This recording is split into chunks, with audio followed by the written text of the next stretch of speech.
And what it is, they say when you finally leave the flesh, you take your last breath, you enter into this place called the Barzak.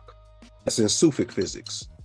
And I don't know, the Quran talks about how you go to your own funeral.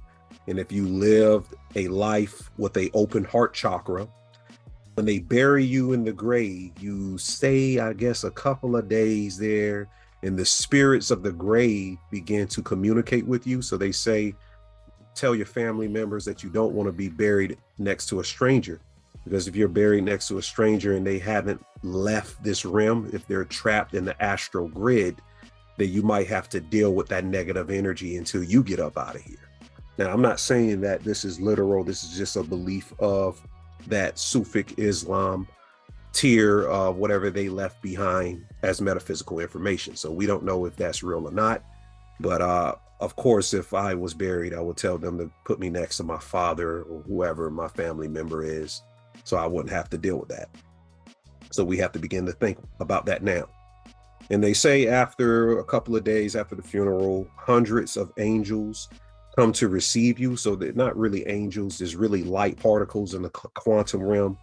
They come to you, and if you were the king or queen, if you had the open heart chakra, you live on earth as the king and the queen, then you become engulfed by the light of these quantum light particles, and you fuse yourself into that entourage of light particles.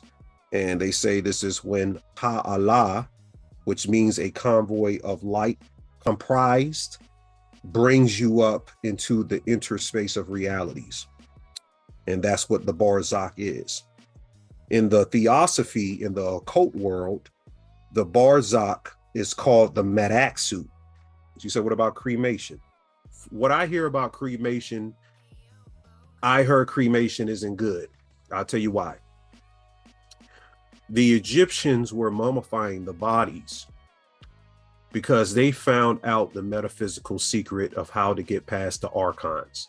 Now, the secret is that you have to traverse these metaphysical realms while you're in the physical body, because if you don't traverse the realms, let's just say you live a life believing so much in this economic system, political system, religious system, that you don't do no spiritual exercises, you just stuff your face with food, you engage with human activities, and then you just leave the body one day, and you never ever meditated, you never did no inside mental exercises, didn't build no mental temples, nothing. What happens is it's kind of like a bag being blown by the wind. You look outside, you might see a bag floating around. That's how your spirit's going to be in the spirit realm. And because you don't have no control over your Merkaba, you don't have any consciousness that you built in this realm going into the next of how to access your Merkaba and travel this thing properly. What happens is the archons come down and they swallow you up and they spit you back in a body quickly, because you didn't do what was necessary. So they decide your fate for you, which is probably reincarnation. So to put in a nutshell, the cremation, from what I heard, makes you reincarnate faster on the planet. Is there any questions about that? Can you say that one more time, please? What part? The ending. Cremation. Yes. Makes you reincarnate quicker. Oh, okay. See, the body needs a process of breaking down. The process of breaking down, the Egyptians knew you were trying to trick the archons so you could slide back into universe B, the Sirius planes. You need about, I would say, a month, because a month in the time of the spirit is probably a couple of minutes. But you need some time for you to find the black sun, which is where you're supposed to converge with that light particle convoy. So you need time to get there. If you burn your body up, the process, see, the soul stays attached to the body for a period of time. I'm just talking the intermediary levels. We're speaking about the metaphysics of death right here. If you're a master, if you're an ascended master or whatever these people are called, You just leave the body. Matter of fact, you just control really when you die. You leave when you want to.